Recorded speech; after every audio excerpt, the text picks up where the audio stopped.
ನಮಸ್ತೆ ವೀಕ್ಷಕರೇ, ಶುಭೋದಯ. ನೀವು ನೋಡ್ತಾ ಇದ್ದೀರಾ ಅಶ್ವ ಜ್ಯೋತಿಷ್ಯ ಕಾರ್ಯಕ್ರಮಕ್ಕೆ ಸ್ವಾಗತ. ನಾನು ಪ್ರವೀಣಿ ದಾಸ್. ವೀಕ್ಷಕರೇ, ಇವತ್ತಿನ ಕಾರ್ಯಕ್ರಮದಲ್ಲಿ ಇವತ್ತಿನ ಪಂಚಾಂಗ ಹೇಗಿದೆ ಅನ್ನೋದನ್ನು ತಿಳ್ಕೊಳ್ಳೋಣ. ಇದರೊಟ್ಟಿಗೆ ದ್ವಾದಶ ರಾಶಿಗಳ ಕಂಪ್ಲೀಟ್ ಮಾಹಿತಿ, ಅಂದರೆ ಒಟ್ಟಾರೆ 12 ರಾಶಿಗಳಿವೆ. 12 ರಾಶಿಗಳ ಫಲಾನುಫಲ ಯಾವ ರೀತಿಯಾಗಿದೆ, ಯಾವ ರಾಶಿಗೆ ಶುಭ, ಯಾರಿಗೆ ಅಶುಭ, ದ್ವಾದಶ ರಾಶಿಗಳು ಹೇಗಿವೆ, ಪರಿಹಾರ ಮಾರ್ಗಗಳು ಹೇಗಿವೆ ಅನ್ನೋದನ್ನು ಗುರುಜಿಯವರು ನಮಗೆ ತಿಳಿಸ್ಕೊಡ್ತಾರೆ. ಇದರೊಟ್ಟಿಗೆ ಇವತ್ತಿನ ದಿನ ವಿಶೇಷತೆಯಲ್ಲಿ ನವರಾತ್ರಿಯ ಸಡಗರ ಸಂಭ್ರಮದಲ್ಲಿ ನಾವಿದ್ದೀವಿ. ಇಡೀ ರಾಜ್ಯವೇ ದಸರಾ ಹಬ್ಬದ ಆಚರಣೆಯಲ್ಲಿ ಇದೆ. ಸೊ 3ನೇ ದಿನ, ಅಂದರೆ ನವರಾತ್ರಿಯ 3ನೇ ದಿನ ಇವತ್ತಿನ ದಿನ. ಈ 3ನೇ ದಿನದ ವಿಶೇಷತೆ ಏನು, ಆಚರಣೆಗಳು ಹೇಗಿರಬೇಕಾಗತ್ತೆ, ಹಾಗೆ ಇದರಿಂದ ಯಾವ ರೀತಿಯಾದಂಥ ಫಲಗಳನ್ನು ಪಡ್ಕೊಳ್ಬಹುದಾಗಿದೆ, ದೇವರಿಗೆ ನೈವೇದ್ಯವನ್ನು ಯಾವ ರೀತಿ ಮಾಡಬೇಕಾಗತ್ತೆ, ಯಾವ ನೈವೇದ್ಯವನ್ನು ಮಾಡಬೇಕಾಗತ್ತೆ, ಇದರ ಕುರಿತಾಗಿ ಒಂದಷ್ಟು ಮಾಹಿತಿಯನ್ನು ನೀಡಲಿಕ್ಕೆ ಇವತ್ತು ನಮ್ಮೊಟ್ಟಿಗೆ ಇದ್ದಾರೆ ಆಧ್ಯಾತ್ಮಿಕ ಚಿಂತಕರು, ಖ್ಯಾತ ಜ್ಯೋತಿಷಿಗಳು ಆಗಿರುವಂತಹ ಶ್ರೀ ವೆಂಕಟರಮಣ ಭಟ್ ಗುರೂಜಿಯವರು. ಮೊದಲನೇದಾಗಿ ಗುರೂಜಿಯವ್ರನ್ನ ಕಾರ್ಯಕ್ರಮಕ್ಕೆ ಬರಮಾಡ್ಕೊಳ್ಳೋಣ. ಗುರುಗಳೇ ನಮಸ್ತೆ, ಕಾರ್ಯಕ್ರಮಕ್ಕೆ ಸ್ವಾಗತ. ನಮಸ್ಕಾರ. ಇನ್ನು ಮೊದಲನೇದಾಗಿ ಇವತ್ತಿನ ಪಂಚಾಂಗ ಹೇಗಿದೆ ಗುರುಗಳೇ, ನಮಗೆ ತಿಳಿಸ್ಕೊಡಿ. ಶ್ರೀ ಗುರುಭ್ಯೋ ನಮಃ. ಹರಿ ಓಂ. ಗುರುಬ್ರಹ್ಮ ಗುರುರ್ವಿಷ್ಣು ಗುರುರ್ದೇವೋ ಮಹೇಶ್ವರ, ಗುರು ಸಾಕ್ಷಾತ್ ಪರಂ ಬ್ರಹ್ಮ ತಸ್ಮೈ ಶ್ರೀ ಗುರವೇ ನಮಃ. ಏಕ ಏವ ಪರಬ್ರಹ್ಮ ಪರಮಾತ್ಮಾ ದಿಗಂಬರಃ, ಸ್ವಯಮೇವ ಗುರು ಸಾಕ್ಷಾತ್ ಸುಬ್ರಾಯಃ ಪಾತು ನಃ ಸದಾ ಕಾರುಣ್ಯಮೂರ್ತಿಂ ಕಮನೀಯ ರೂಪಂ ದಿಗಂಬರಂ ಯೋಗಿಗಣೈಃ ಸುಪೂಜ್ಯಂ ಸ್ವಭಕ್ತರಕ್ಷಾರ್ಥಕೃತಾವತಾರಂ ಸುಬ್ರಾಯರಾಜಂ ಶರಣಂ ಪ್ರಪದ್ಯೆ. ಶ್ರೀಪಾದರಾಜಂ ಶರಣಂ ಪ್ರಪದ್ಯೆ. ನಮಃ ಶಾಂತಾಯ ದಿವ್ಯಾಯ ಸತ್ಯಧರ್ಮಸ್ವರೂಪಿಣೇ ಸ್ವಾನಂದಾಮೃತತೃಪ್ತಾಯ ಶ್ರೀಧರಾಯ ನಮೋ ನಮಃ. ಶ್ರೀ ಗುರುಭ್ಯೋ ನಮಃ. ಶ್ರೀ ಕ್ರೋಧಿನಾಮ ಸಂವತ್ಸರ ದಕ್ಷಿಣಾಯನ ಶರದೃತು ಆಶ್ವೇಜ ಮಾಸ ಶುಕ್ಲಪಕ್ಷ ತದಿಗೆ ಶನಿವಾರ ಸ್ವಾತಿ ನಕ್ಷತ್ರ ವಿಷ್ಕಂಭನಾಮ ಯೋಗ ತೈತಿಲ ಕರಣ. ಇದು ಇವತ್ತಿನ ಪಂಚಾಂಗ. ಇನ್ನು ದ್ವಾದಶ ರಾಶಿಗಳ ಫಲಾನುಫಲ ಯಾವ ರೀತಿ ಆಗಿದೆ, ಯಾವ ರಾಶಿಗೆ ಶುಭ, ಯಾರಿಗೆ ಅಶುಭ ತಿಳ್ಕೊಳ್ಳೋಣ. ಗುರುಗಳೇ, ದ್ವಾದಶ ರಾಶಿಗಳು ಹೇಗಿವೆ, ಇವತ್ತಿನ ದಿನ ಭವಿಷ್ಯ ಹೇಗಿದೆ ತಿಳಿಸ್ಕೊಡಿ. ಓಂ ಶಮಗ್ನಿರಗ್ನಿಭಿಃ ಕರಚ್ಛನ್ನಸ್ತಪತು ಸೂರ್ಯಾಃ ಶಮ್ಮಾತೋ ವಾತ್ವರಪಾ ಅಪಸ್ರಿಧಾಃ. ಓಂ ಪ್ರಜಾಪತೇನ ತ್ವದೇತಾನ್ಯನ್ಯೋ ವಿಶ್ವಾ ಜಾತಾನಿ ಪರಿತಾ ಬಭೂವ. ಯತ್ಕಾಮಾಸ್ತೆ ಜುಹುಮಸ್ತನ್ನೋ ಅಸ್ತು ಭಜಗ್ಗಸ್ಯಾಮ ಪತಜೋರಜೀಣಾಂ. ಓಂ ಇಮಯ್ಯಮಪ್ರಸ್ತರಮಾಹಿ ಸೀತಾಂಗಿರೋಭಿಃ ಪಿತೃಭಿಃ ಸಂವಿಧಾನಃ. ಆತ್ವಾ ಮಂತ್ರಾಃ ಕವಿಶಸ್ತಾವಹಂತ್ವೇನಾರಾಜನ ಹವಿಷಾಮಾದಯಸ್ವ. ಮೇಷರಾಶಿ.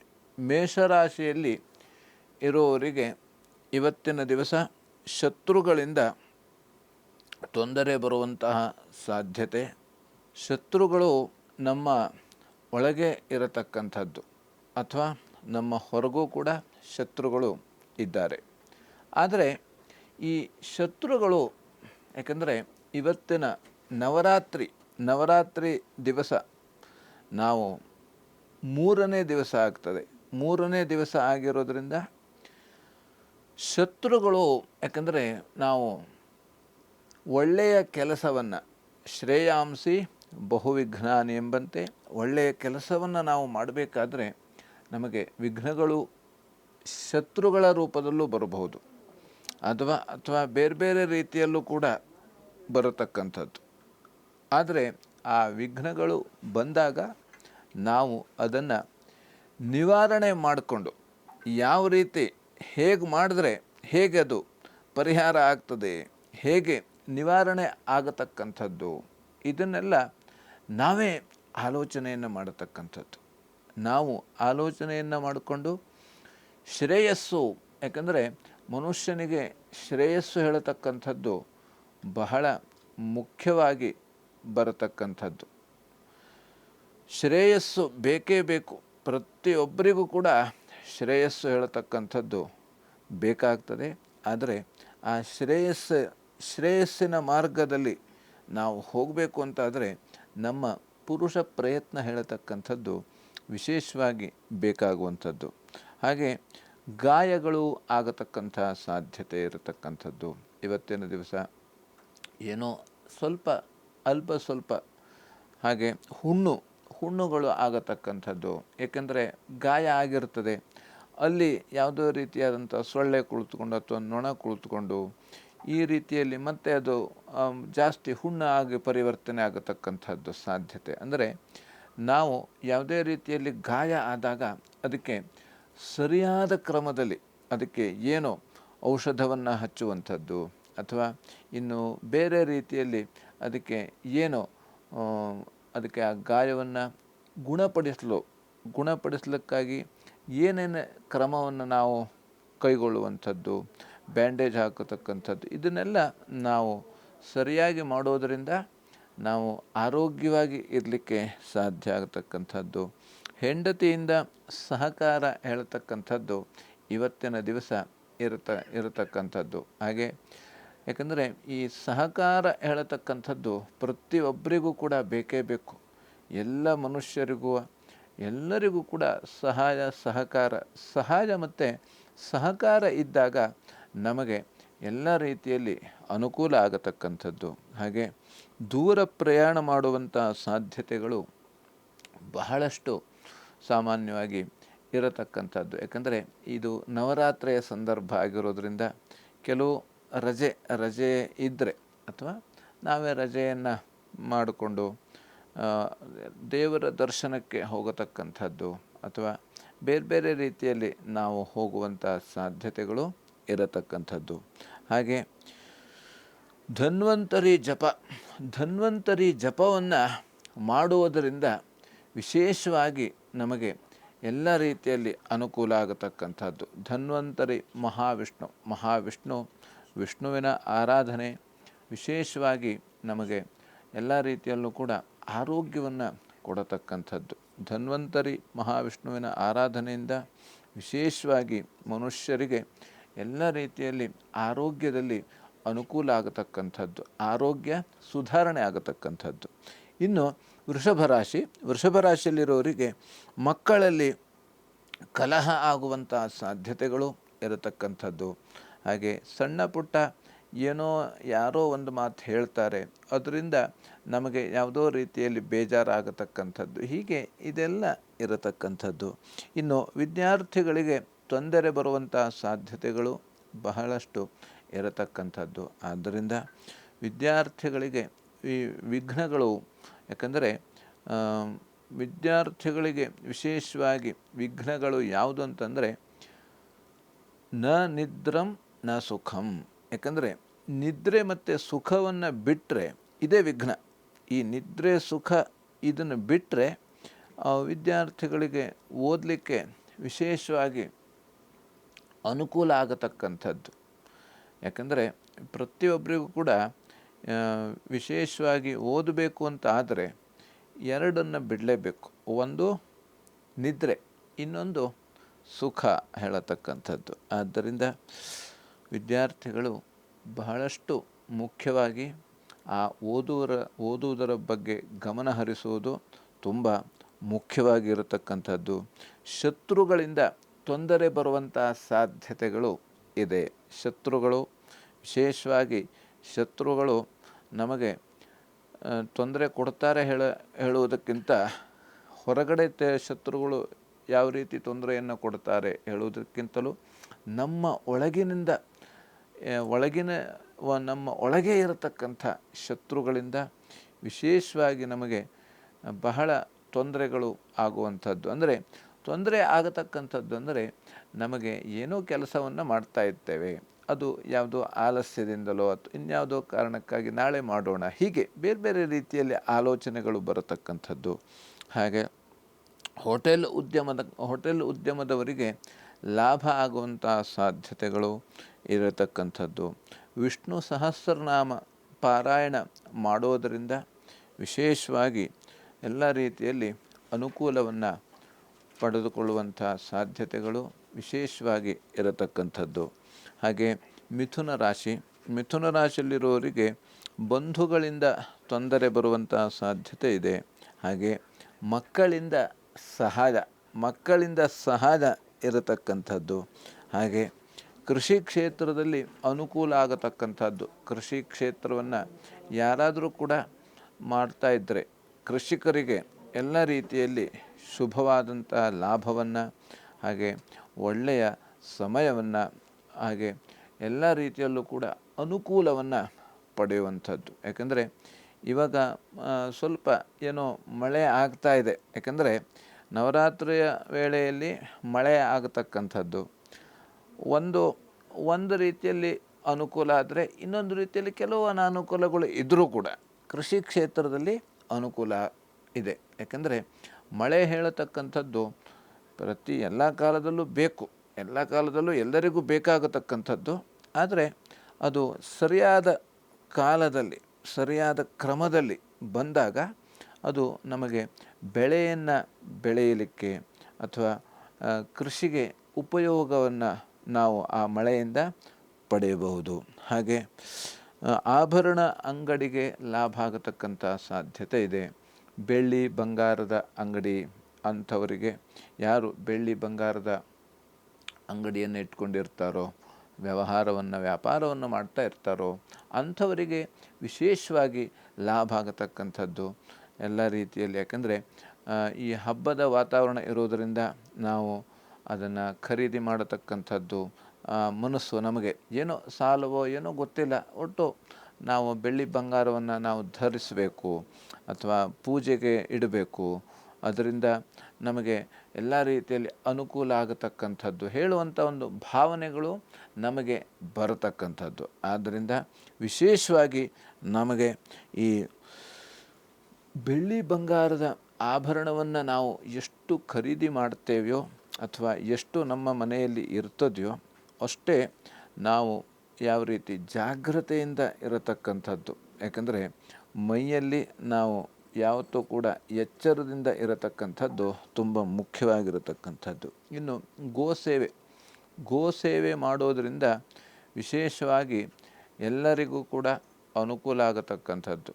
ಮನುಷ್ಯ ಎಲ್ಲ ಸಾಮಾನ್ಯವಾಗಿ ನಾವು ಈ ಭೂಮಿ ಮೇಲೆ ನಾವು ಸುರಕ್ಷಿತವಾಗಿ ಇರಬೇಕು ಅಂತಾದರೆ ಗೋವುಗಳು ಕೂಡ ಸುರಕ್ಷಿತವಾಗಿ ಇರಬೇಕಂತೆ. ಅದಕ್ಕೆ ಗೋಬ್ರಾಹ್ಮಣ ಹಿತಾಯ ಚ ಜಗದ್ಹಿತಾಯ ಕೃಷ್ಣಾಯ. ಯಾವ ರೀತಿ ಗೋಬ್ರಾಹ್ಮಣ, ಯಾಕಂದರೆ ಆ ಗೋವು ಇಡೀ ಜಗತ್ತಿಗೆ ಒಳ್ಳೆಯದಾಗಲಿ ಅಂತ ಬಯಸ್ತದೆಯಂತೆ. ಅದಕ್ಕೆ ಜಗದ್ಧಿತಾಯ ಕೃಷ್ಣಾಯ ಗೋವಿಂದಾಯ ನಮೋ ನಮಃ ಅಂತ ನಾವು ಶ್ಲೋಕದಲ್ಲಿ ಯಾವ ರೀತಿ ಹೇಳ್ತೇವೆಯೋ ಹಾಗೆ ಇಡೀ ಸೃಷ್ಟಿಗೆ ಎಲ್ಲರಿಗೂ ಕೂಡ ಒಳ್ಳೆಯದಾಗಲಿ ಅಂತ ಗೋವು ಬಯಸ್ತದೆ. ಹಾಗಾಗಿ ಗೋಸೇವೆ ಪ್ರತಿಯೊಬ್ಬರು ನಾವೆಲ್ಲರೂ ಕೂಡ ಮಾಡಲೇಬೇಕು, ನಮ್ಮೆಲ್ಲರ ಆದ್ಯ ಕರ್ತವ್ಯ ಆಗಿರ್ತದೆ. ಹಾಗಾಗಿ ಇನ್ನು ಕರ್ಕಾಟಕ ರಾಶಿಯಲ್ಲಿರೋರಿಗೆ ಸಹೋದರರಲ್ಲಿ ಕಲಹ ಆಗುವಂಥ ಸಾಧ್ಯತೆ ಇದೆ. ಹಾಗೆ ಎದೆನೋವು ಬರತಕ್ಕಂಥ ಸಾಧ್ಯತೆಗಳು ಇರತಕ್ಕಂಥದ್ದು. ಆದರೆ ಭಯಪಡಬೇಕಾದ್ದೇನಿಲ್ಲ. ಯಾಕಂದರೆ ಈ ಹಬ್ಬದ ವಾತಾವರಣ ಆಗಿರೋದ್ರಿಂದ ನಾವು ಏನೋ ಕರಿದ ಯಾವುದೇ ತಿಂಡಿ ತಿನಿಸುಗಳನ್ನ ತಿಂದಿರ್ತೇವೆ ಅಥವಾ ಬೇರೆ ಬೇರೆ ಯಾವುದೋ ಒತ್ತಡದಿಂದ ಕೆಲವೊಂದು ರೀತಿಯಲ್ಲಿ ಎದೆಯಲ್ಲಿ ನೋವು ಬರುವಂಥ ಕಾಣಿಸಿಕೊಳ್ಳುವಂಥ ಸಾಧ್ಯತೆ ಇರತಕ್ಕಂಥದ್ದು. ಆದಷ್ಟು ನಾವು ಜಾಗ್ರತೆ ವಹಿಸಿ, ಅಂದರೆ ಸಿಟ್ಟು ಮಾಡಿಕೊಳ್ಳದೆ ಅಥವಾ ಯಾವುದೇ ರೀತಿಯಲ್ಲಿ ಒತ್ತಡ, ಆದಷ್ಟು ನಾವು ನಮಗೆ ನಮ್ಮ ಜೀವನ ಶೈಲಿಯೇ ಈಗ ಒತ್ತಡ ಆಗ್ತಾಯಿದೆ. ಈ ಒತ್ತಡದಿಂದ ನಾವು ಹೊರಗೆ ಬರಬೇಕು. ಈ ಒತ್ತಡದಿಂದ ನಾವು ಹೊರಗೆ ಬಂದಾಗ ನಮ್ಮ ಆರೋಗ್ಯನೂ ಕೂಡ ಸದೃಢವಾಗಿರ್ತದೆ. ಹಾಗೆ ಎಲ್ಲ ರೀತಿಯಲ್ಲೂ ಕೂಡ ನಮಗೆ ಕೆಲಸ ಮಾಡಲಿಕ್ಕೆ ಆ ಒಂದು ಉತ್ಸಾಹ ಹೇಳತಕ್ಕಂಥದ್ದು ಬರತಕ್ಕಂಥದ್ದು. ಹಾಗೆ ಬಂಧುಗಳಿಂದ ಸಹಾಯ ಆಗುವಂಥ ಸಾಧ್ಯತೆ ಇದೆ. ಬಂಧುಗಳು ವಿಶೇಷವಾಗಿ ನಮಗೆ ಸಹಾಯವನ್ನು ಮಾಡ್ತಾರೆ. ಆದ್ದರಿಂದ ಇನ್ನು ತಂಪು ಪಾನೀಯ ಅಂಗಡಿಗೆ ಲಾಭ ಆಗತಕ್ಕಂಥದ್ದು. ಹಾಗೆ ದತ್ತ ಸಹಸ್ರನಾಮ ಪಾರಾಯಣ ಮಾಡುವುದರಿಂದ ವಿಶೇಷವಾಗಿ ಎಲ್ಲ ರೀತಿಯಲ್ಲಿ ಅನುಕೂಲವನ್ನು ಪಡೆಯಬಹುದು. ಇನ್ನು ಸಿಂಹರಾಶಿಯಲ್ಲಿರುವವರಿಗೆ ವಿದ್ಯಾರ್ಥಿಗಳಿಗೆ ತೊಂದರೆ ಬರುವಂಥ ಸಾಧ್ಯತೆಗಳು ಇರತಕ್ಕಂಥದ್ದು.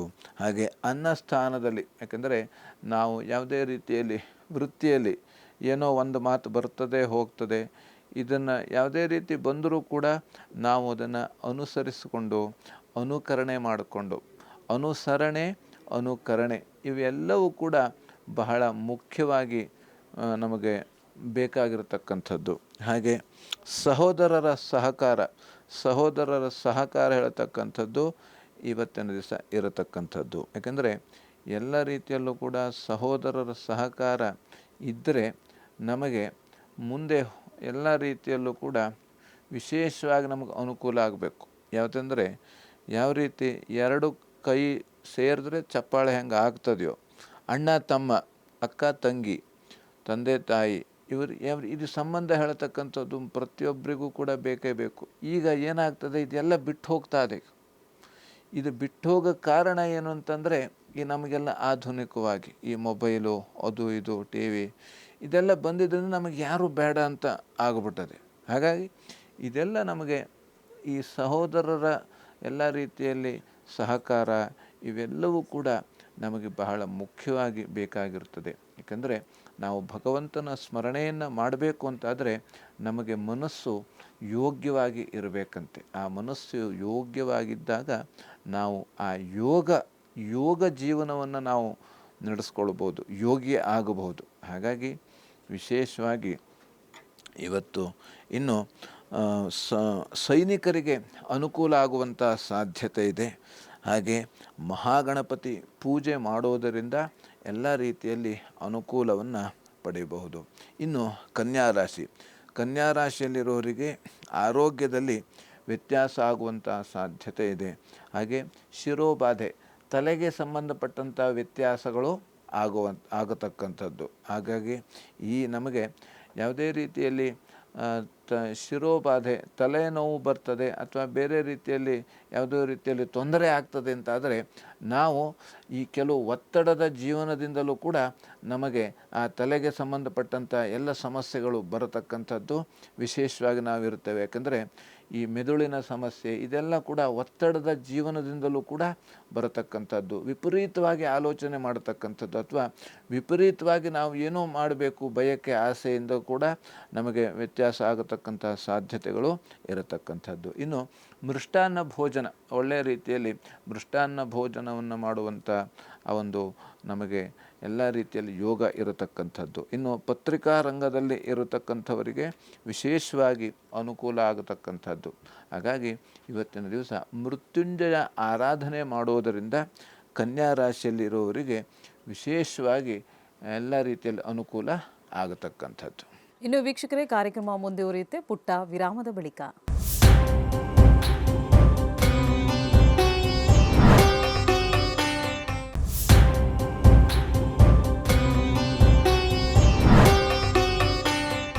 ವಿರಾಮದ ಬಳಿಕ ಕಾರ್ಯಕ್ರಮಕ್ಕೆ ಮತ್ತೊಮ್ಮೆ ಸ್ವಾಗತ. ವೀಕ್ಷಕರೇ, ಇವತ್ತಿನ ಕಾರ್ಯಕ್ರಮದ ಮುಖಾಂತರವಾಗಿ ಒಂದಷ್ಟು ಮಾಹಿತಿಯನ್ನು ನಿಮಗೆ ನೀಡ್ತಾ ಇದ್ದೀವಿ. ಇನ್ನು ಗುರೂಜಿಯವ್ರನ್ನ ನೀವು ನೇರವಾಗಿ ಬಂದು ಭೇಟಿಯಾಗಬೇಕು ಅಂದರೆ ನಿಮ್ಮನ್ನು ಟಿವಿ ಸ್ಕ್ರೀನ್ ಮೇಲೆ ಕಾಣ್ತಾ ಇರುವಂಥ ನಂಬರ್ಗೆ ಕರೆ ಮಾಡಿ ಒಂದು ಅಪಾಯಿಂಟ್ಮೆಂಟ್ನ ಫಿಕ್ಸ್ ಮಾಡಿಕೊಂಡು ನೇರವಾಗಿ ಗುರೂಜಿಯವ್ರನ್ನ ಭೇಟಿಯಾಗಲಿಕ್ಕೆ ಅವಕಾಶವಿದೆ. ಇನ್ನುಳಿದ ರಾಶಿಗಳು ಯಾವ ರೀತಿಯಾಗಿದೆ, ಯಾವ ರಾಶಿಗೆ ಶುಭ, ಯಾರಿಗೆ ಅಶುಭ, ಗುರೂಜಿಯವರು ತಿಳಿಸ್ಕೊಡ್ತಾರೆ. ಗುರುಗಳೇ, ಇನ್ನುಳಿದ ರಾಶಿಗಳು ಹೇಗಿವೆ ತಿಳಿಸ್ಕೊಡಿ. ಇನ್ನು ತುಲಾರಾಶಿಯಲ್ಲಿರೋರಿಗೆ ಆರೋಗ್ಯದಲ್ಲಿ ಸುಧಾರಣೆ ಆಗುವಂಥ ಸಾಧ್ಯತೆ ಇದೆ. ಪೂಜೆ ಮತ್ತು ಹೋಮದಲ್ಲಿ ಎಲ್ಲ ರೀತಿಯಲ್ಲಿ ಭಾಗಿಯಾಗುವಂಥ ಸಾಧ್ಯತೆಗಳು ಇರತಕ್ಕಂಥದ್ದು.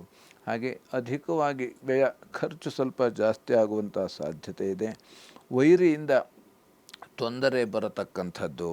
ಹಾಗೆ ಮಹಾಲಕ್ಷ್ಮಿ ಪೂಜೆ ಮಾಡುವುದರಿಂದ ಎಲ್ಲ ರೀತಿಯಲ್ಲಿ ಅನುಕೂಲವನ್ನು ಪಡೆಯಬಹುದು. ಇನ್ನು ವೃಶ್ಚಿಕ ರಾಶಿಯಲ್ಲಿರುವವರಿಗೆ ಅಧಿಕ ಖರ್ಚು ಸ್ವಲ್ಪ ಜಾಸ್ತಿ ಆಗತಕ್ಕಂಥದ್ದು. ವೈರಿಗಳಿಂದ ತೊಂದರೆ ಬರತಕ್ಕಂಥದ್ದು. ಬಟ್ಟೆ ವ್ಯಾಪಾರಿಗಳಿಗೆ ಕೂಡ ನಷ್ಟ ಆಗುವಂಥ ಸಾಧ್ಯತೆ ಇದೆ. ಏನೋ ಇವತ್ತಿನ ದಿವಸ ನಮಗೆ ಜಾಸ್ತಿ ಅನುಕೂಲ ಆಗ್ತದೆ, ವ್ಯಾಪಾರ ಆಗ್ತದೆ ಅಂತ ಏನೋ ಜಾಸ್ತಿ ಖರೀದಿ ಮಾಡಿಟ್ಕೊಂಡ್ರೆ ಸ್ವಲ್ಪ ವ್ಯತ್ಯಾಸ ಆಗುವಂಥ, ನಷ್ಟ ಆಗುವಂಥ ಸಾಧ್ಯತೆಗಳು ಇರತಕ್ಕಂಥದ್ದು. ವಿದ್ಯಾರ್ಥಿಗಳಿಗೆ ಎಲ್ಲ ರೀತಿಯಲ್ಲಿ ಅನುಕೂಲ ಆಗುವಂಥ ಸಾಧ್ಯತೆ ಇದೆ.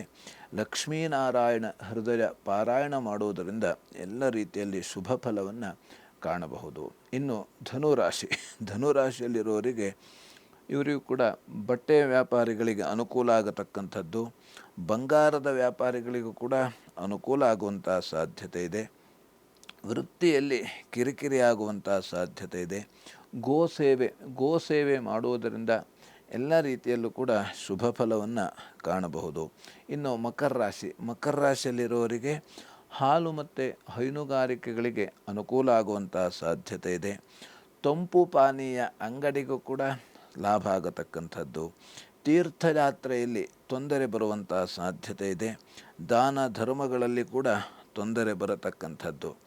ತಂದೆ ತಾಯಿ ಸೇವೆ ಮಾಡುವುದರಿಂದ ಇವತ್ತಿನ ದಿವಸ ಎಲ್ಲ ರೀತಿಯಲ್ಲೂ ಕೂಡ ಶುಭ ಫಲವನ್ನು ಕಾಣಬಹುದು.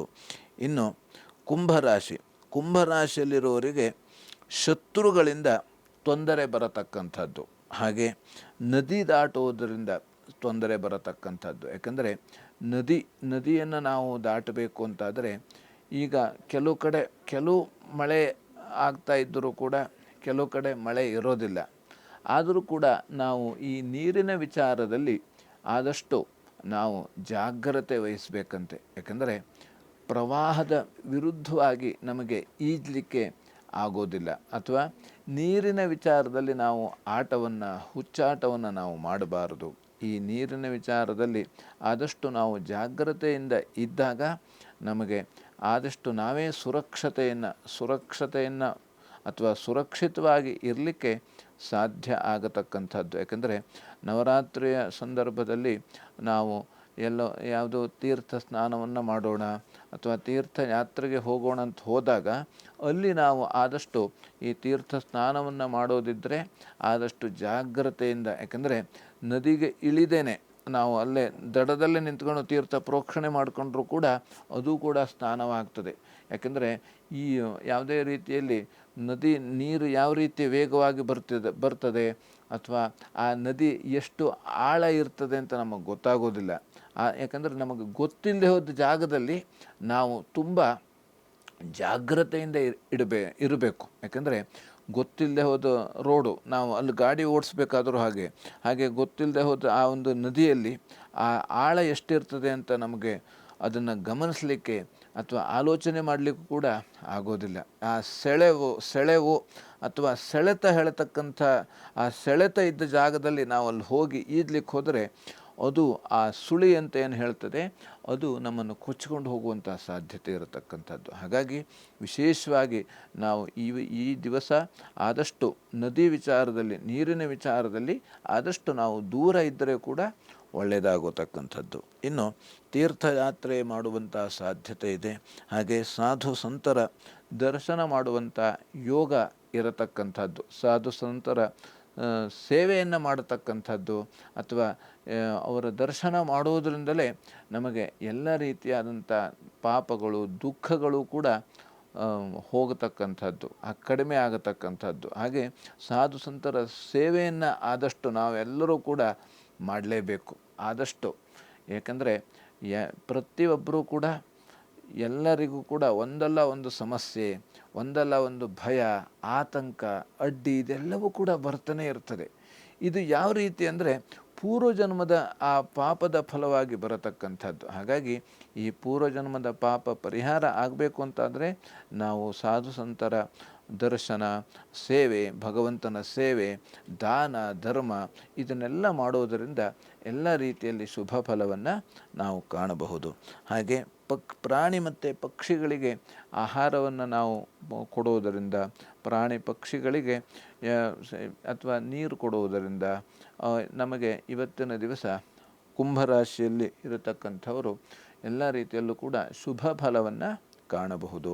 ಇನ್ನು ಮೀನರಾಶಿಯಲ್ಲಿರೋರಿಗೆ ದೂರ ಪ್ರಯಾಣದಲ್ಲಿ ತೊಂದರೆ ಆಗುವಂಥ ಸಾಧ್ಯತೆ ಇದೆ.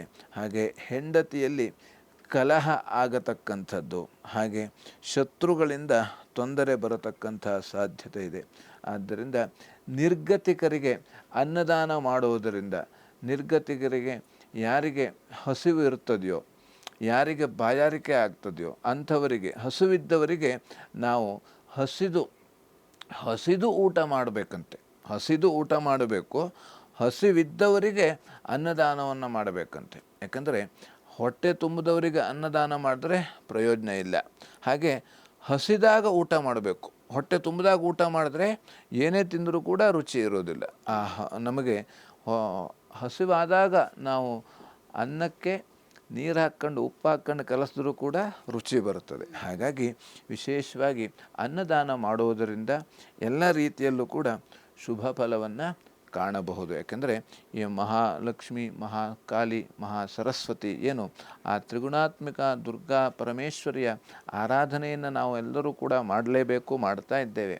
ವಿಶೇಷವಾಗಿ ಗುಡಾನ್ನ ಪ್ರೀತ ಮಾನಸಾಹ, ಅವಳಿಗೆ ಬೇಕಾಗಿರತಕ್ಕಂಥದ್ದು ಪಾಯಸ ನೈವೇದ್ಯ ಹೀಗೆ ಎಲ್ಲ ರೀತಿಯಲ್ಲೂ ಕೂಡ ಎಲ್ಲರಿಗೂ ಕೂಡ ಅನ್ನದಾನ ಮಾಡುವುದರಿಂದ ಮೀನರಾಶಿಯಲ್ಲಿ ಇರತಕ್ಕಂಥವರು ಶುಭ ಫಲವನ್ನು ಕಾಣಬಹುದು. ಆದ್ದರಿಂದ ಇವತ್ತಿನ ದಿವಸ ನಾವೇನು ಭಯಪಡಬೇಕಾದ ಅವಶ್ಯಕತೆ ಇಲ್ಲ. ಭಕ್ತಿಯಿಂದ ಆ ದುರ್ಗಾ ಆರಾಧನೆಯನ್ನು ಮಾಡುವುದರಿಂದ ಎಲ್ಲ ರೀತಿಯಲ್ಲೂ ಕೂಡ ಎಲ್ಲ ರಾಶಿಯವರು ಕೂಡ ಶುಭ ಫಲವನ್ನು ಕಾಣಬಹುದು. ಗುರುಗಳೇ, ಇದುವರೆಗೂ ಕಾರ್ಯಕ್ರಮದಲ್ಲಿ ಭಾಗವಹಿಸಿ ಸಾಕಷ್ಟು ಮಾಹಿತಿಯನ್ನು ನಮಗೆ ತಿಳಿ ಹೇಳಿದ್ದೀರಾ. ಧನ್ಯವಾದಗಳು. ಲೋಕಾಹ ಸಮಸ್ತಾಹ ಸುಖಿನೋ ಭವಂತು, ಸಮಸ್ತ ಸನ್ಮಂಗಳಾನಿ ಭವಂತು. ಎಲ್ಲರಿಗೂ ಕ್ಷೇಮವಾಗಲಿ. ವೀಕ್ಷಕರೇ, ಇವತ್ತಿನ ಕಾರ್ಯಕ್ರಮ ಎಲ್ಲರಿಗೂ ಇಷ್ಟವಾಗಿದೆ ಅಂತ ಭಾವಿಸ್ತಾ ಕಾರ್ಯಕ್ರಮವನ್ನು ಮುಕ್ತಾಯಗೊಳಿಸ್ತಾ ಇದ್ದೀವಿ. ಮತ್ತೆ ನಿಮ್ಮ ಭೇಟಿ ಮುಂದಿನ ಸಂಚಿಕೆಯಲ್ಲಿ. ಧನ್ಯವಾದಗಳು.